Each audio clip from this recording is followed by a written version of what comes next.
Welcome to Penrose Learning, where we make understanding easy. You start by opening YouTube Studio and locating the copyright claim on the video. Do that now. Then gather proof, your original project file, export timestamps, and any license or receipt that proves rights. Make sure you document the claimant name, specific timecodes flagged, and whether the claim is automatic content ID or a manual takedown. This determines your next move. Once you have all files and notes, you're ready to choose whether to release, dispute, or request removal. Now prepare a precise dispute in YouTube Studio. Select the correct reason, you own the content, you have a license, it's fair use, or it's a misidentification, and explain why briefly and clearly. Attach supporting evidence, original files, license PDFs, sequence timestamps, and URL references. Once submitted, YouTube notifies the claimant and gives up to 30 days to respond.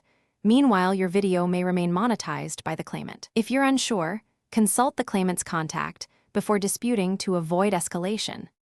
Finish by choosing the final path.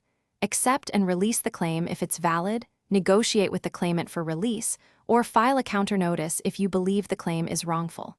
Remember, a counter notice starts a legal takedown timeline and should be used only when you're sure of your rights. If things go wrong, review your file metadata and re-export a clean copy with clear timestamps or seek legal advice. Keep records of every message and submission for protection and follow-up.